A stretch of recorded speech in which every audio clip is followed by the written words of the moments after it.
The white shoes. Shoes. Anton tried to guess his birthday gift from his Ninang. He was right. Shoes. Jillian tried to guess her Christmas gift from her Lola. She was right. Shoes. Jay tried to guess his prize from the donor. He was right. Shoes, shoes, shoes. They all guessed right. How could everyone possibly guess what was inside the wrapped package? Well, easy. If the package came from Mrs. Cruz, you'll find inside a pair of shoes. Gifts, prizes, awards, and any reward from Mrs. Cruz, no doubt about it at all. They would be shoes after shoes after shoes. I wish Tita would give me a toy robot next time, said Mirna. I wish Lola would give me a doll next time, said Gladys. I wish Mrs. Cruz would give me a book next time, said Sonny. I wish, said everybody. But no, Mrs. Cruz wouldn't hear of it. She would give shoes, nice, good shoes. No wonder her friends, inaanak, nieces, and nephews, grandchildren, neighbors, staff, churchmates, and officers in the barangay called her Mrs. Shoes instead of Mrs. Cruz. Not that they were unhappy receiving nice, good shoes. It was because sometimes people would want to be surprised and do not guess right all the time. Mrs. Cruz had a reason why all her gifts for children and adults were shoes. Nobody knew what the reason was. They couldn't guess it either. They have been trying hard, real hard, that nobody ever got the correct answer. It's because the reason was a big secret. Something that was so private and so special, Mrs. Cruz had kept it in her heart. Only she, except her parents, who are now both in heaven, and her brother, who was too young to remember, knew about it. Read on and you'll know about it too. Mrs. Cruz, Eva, belonged to a poor family, but a happy one. Although very hardworking, her parents had not finished grade school, so they couldn't get good jobs. When she was in 6th grade, Eva's father fell ill with a terrible disease.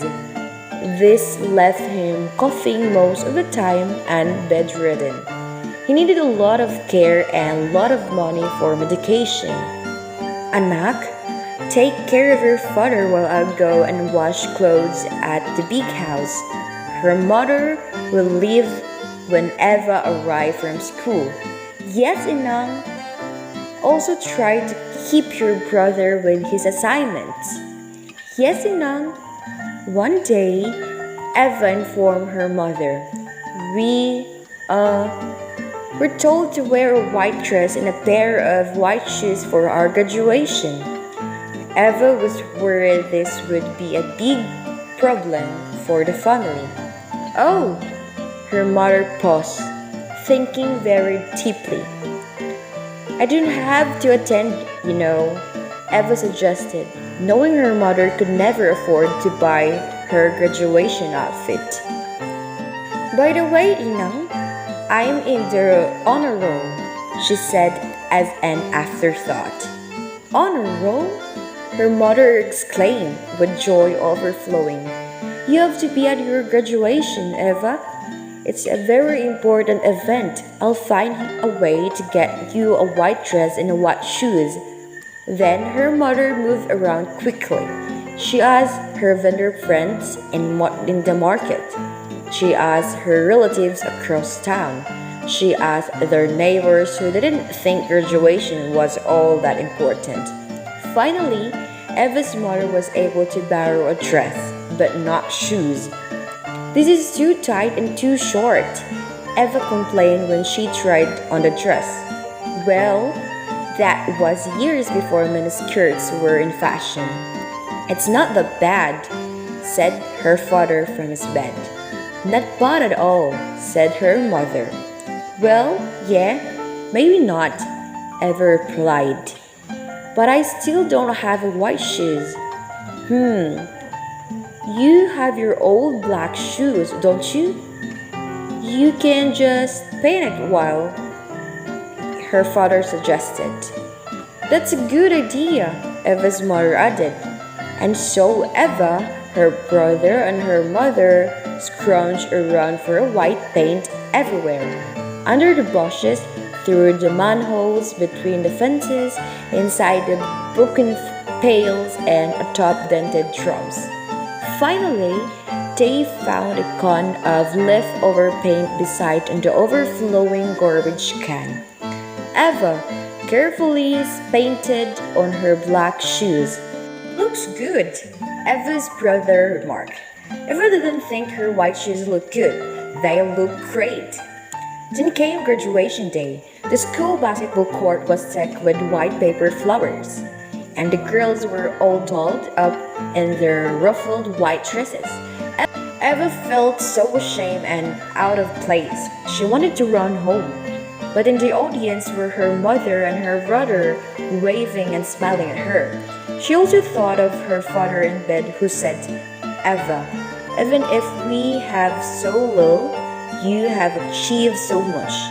Those kept her calm, maybe a little. Then it drizzled. The students stayed in the place. No drizzle would make them run away from this very important occasion. But the brief rain was enough to wet everyone's shoes.